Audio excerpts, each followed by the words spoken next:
Hello friends welcome back to my YouTube channel magic of cooking. तो friends আবারও চলে এসেছি আপনাদের সামনে নতুন আরও একটি রেসিপির সাথে।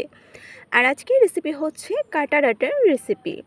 তো এটাকে কিন্তু অনেকে অনেক নামে জানেন, তবে আমার জানা মতো আমরা এটাকে কাটা ডাটাই বলে থাকি, অনেকে এটাকে কাটুয়া ডাটাও বলে থাকেন। তবে আপনারা কি কি নামে জানেন আমাকে অবশ্যই কমেন্টের মাধ্যমে জানাবেন।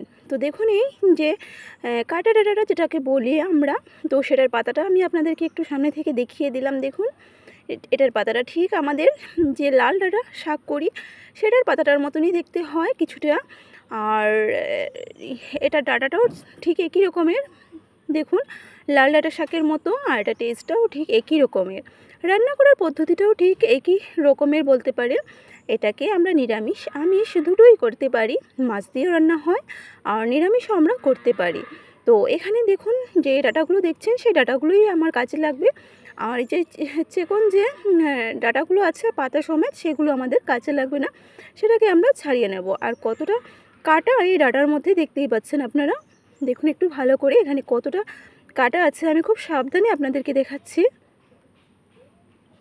এটা কাটার সময় অনেকটাই কিন্তু আমার হাতে লেগেছে কাটা, প্রচণ্ড পরিমাণে এটার মধ্যে কাটা থাকে বলেই এটাকে কাটা ডাটা বলা হয়। এটা টেস্টটাও ঠিক একই লাল ডাটা শাকের মতনই হয়। তো এখানে কিন্তু আমি ডাটাগুলোকে ছাড়িয়ে নিয়েছি, দেখুন এখানে সবগুলো ছাড়ানো হয়ে গেছে, এগুলো অনেক বড় বড় হয় দেখতে। তো এবারে আমরা এটাকে কেটে নেব। তো এটাকে আমি ছোট ছোট করে কাটবো, আপনারা চাইলে এটাকে লম্বা লম্বা করেও রান্না করতে পারেন, তবে আজকে আমি যে রেসিপিটা করব সেটার জন্য এটা হচ্ছে ছোটো ছোটো করে এটাকে কেটে নিতে হবে। তো দেখতেই পাচ্ছেন সম্পূর্ণ গাছের মধ্যে কী রকমের কাটা এটা। তো এই যে মোটা যে ডাটাটা আছে সেটাই আমরা রান্না করব। তো এবার আমরা ডাটাগুলোকে কেটে নেব আর পাতাটাকে ছাড়িয়ে নেব, কেটে আমি এগুলোকে ভালো করে ধুয়ে নেব। তো পাতাগুলো দেখতেই পাচ্ছেন আপনারা। এবারে আমি ডাটাগুলোকে সব ডাটা আমি কেটে নিচ্ছি আর কেটে ভালো করে ধুয়ে নিয়ে আসছি।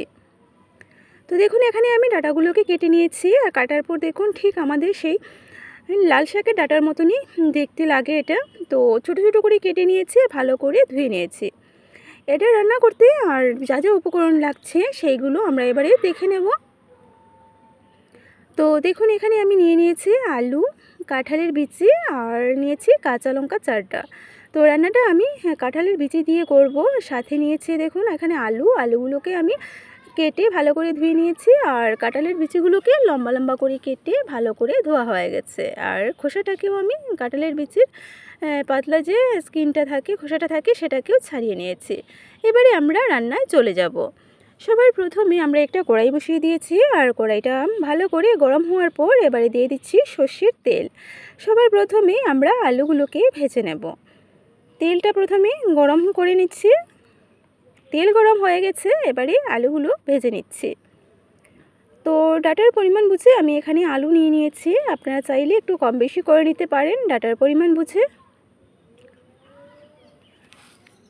এবারে এখানে সামান্য নুন দিয়ে দিচ্ছি, আর নুন দিয়ে এবারে আলুটাকে ভেজে নেব। আলুটাকে আমি ভালো করে ভেজে নিচ্ছি, ঢাকা চাপা দিয়ে আলুটাকে আমি ভেজে নেব যাতে আলুটা নরম হয়ে যায়।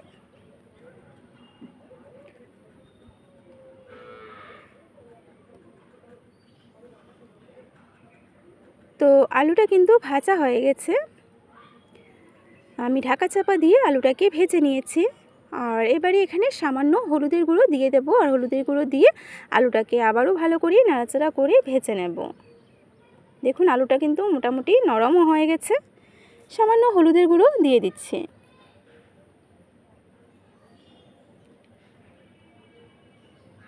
এই রান্নাটা কিন্তু খুবই সহজ একটা রান্না বলতে পারেন, ডাটার নিরামিষ রেসিপির মধ্যে। ডাটার আরও অনেক রকমের রেসিপি আমার চ্যানেলে আপলোড করা আছে, আপনারা চাইলে সেগুলো দেখে নিতে পারেন। হলুদের গুঁড়ো দিয়ে আলুটাকে আমি আবারও নাড়াচাড়া করে নিলাম। এবার আলুগুলোকে একটা পাত্রের মধ্যে তুলে নিতে পারেন, বা এইভাবে একটু সাইড করে আমি এবারে ফোড়নটাকে দিয়ে দিচ্ছি। তো ফোড়নে দুটো তেজপাতা দিয়ে দিলাম আর একটা শুকনো লঙ্কা। এবারে তেজপাতা শুকনো লঙ্কাটাকে হালকা ভেজে নিচ্ছি। তো তেজপাতা শুকনো লঙ্কাটা ভাজা হয়ে গেছে, এবার এখানে আমরা ফোড়নে দিয়ে দেব সামান্য পরিমাণে 5 ফোড়ন। তো এখানে 5 ফোড়নের পরিবর্তে আপনারা চাইলে মেথি বা কালো জিরেও দিতে পারেন। তো ফোড়নটাকে এবারে ভেজে নিচ্ছি। ফোড়ন ভাজা হওয়ার সাথে সাথে এবারে আমরা এখানে কেটে রাখা ডাঁটাগুলোকে দিয়ে দেব।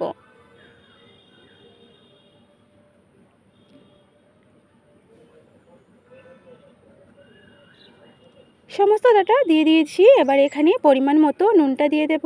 আর এবারে আমি ভালো করে নাড়াচাড়া করব। খুব ভালো করে অনবরত এটাকে মিশিয়ে নেব আলুর সাথে। তো নুন দিয়ে এবারে খুব ভালো করে এটাকে মিশিয়ে তারপরে ঢাকনা দিয়ে ঢেকে রাখবো 3 থেকে 4 মিনিটের মতো। এতে করে ডাঁটাগুলো খুব ভালো করে কিন্তু নরম হয়ে যাবে। তো সাথে থাকুন আর ভিডিওটি শেষ পর্যন্ত দেখতে থাকুন, আশা করি ভালো লাগবে। তো দেখুন আমি কিন্তু 4 মিনিটের মতন এটাকে ঢাকনা দিয়ে ঢেকে রেখেছিলাম। আর এবার ঢাকনাটা আমি তুলে নিয়েছি। ডাঁটাগুলো কিন্তু অনেকটাই নরম হয়ে গেছে, দেখেই বোঝা যাচ্ছে। এবারে এখানে আমি কাঁঠালের বিচিগুলোকে দিয়ে দেব। বেশ 4টা কাঁচা লঙ্কা দিয়ে দিলাম। আর ঝালটা আপনারা আপনাদের টেস্ট অনুযায়ী কিন্তু বাড়িয়ে কমিয়ে নেবেন। দিয়ে দিলাম হলুদের গুঁড়ো, দিয়ে দেব লঙ্কা গুঁড়ো,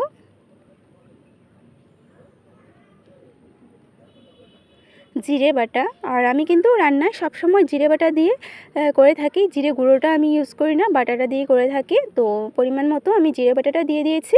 এবারে দিয়ে দেব ধনে গুঁড়ো। এবারে মশলাগুলোকে ভালো করে কষিয়ে নেব। গ্যাসের আঁচটাকে লো টু মিডিয়াম আঁচে করে আমি এবারে মশলাটাকে কষিয়ে নিচ্ছি খুব ভালো করে। তো যারা প্রথমবারের মতো আমার আজকের এই ভিডিওটি দেখছেন তারা প্লিজ ভিডিওটি শেষ পর্যন্ত দেখবেন।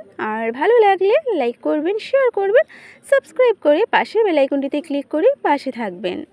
আর কমেন্টের মাধ্যমে জানাবেন কেমন হয়েছে আমার আজকের এই ডাটার রেসিপিটা।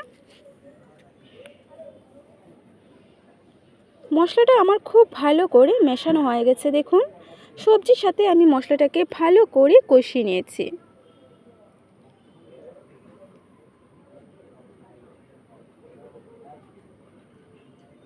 এবারে এখানে আমি পরিমাণ মতো গরম জলটা দিয়ে দেব। আর এটা মাখা মাখা করে রান্না করছি, তাই এখানে ঝোলের পরিমাণটা একদম কম করে দিয়েছি। আর আমার সবজিগুলো কিন্তু নরম হয়ে গেছে, আগেই আমি নরম করে নিয়েছি সবজিগুলোকে।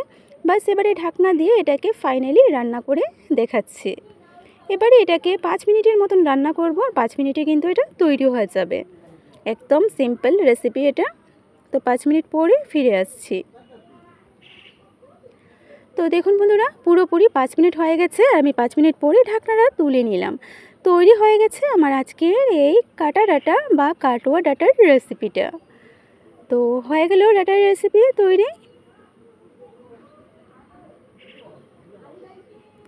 এবারে আমি গ্যাসটাকে অফ করে একটা পাত্রের মধ্যে নিয়ে নেব।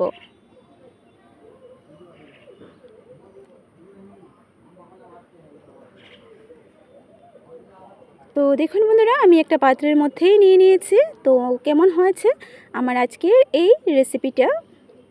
আমার আজকের এই রেসিপিটা যদি আপনাদের ভালো লেগে থাকে তাহলে লাইক করবেন, শেয়ার করবেন আর সাবস্ক্রাইব করে পাশের বেল আইকনটিতে ক্লিক করে দেবেন, যাতে আমার চ্যানেলে আপলোড করা ভিডিওগুলো সবার আগে আপনাদের কাছে পৌঁছে যেতে পারে। সিম্পল ডাটার রেসিপি তৈরি হয়ে গেল। তো একদম মাখা মাখা করে এটাকে আমি রান্না করে নিয়েছি। কেমন হয়েছে কমেন্টের মাধ্যমে অবশ্যই জানাবেন। আবারও চলে আসবো আপনাদের সামনে এইরকম নতুন নতুন রেসিপির সাথে। সবাই ভালো থাকবেন, সুস্থ থাকবেন। Tata, bye bye.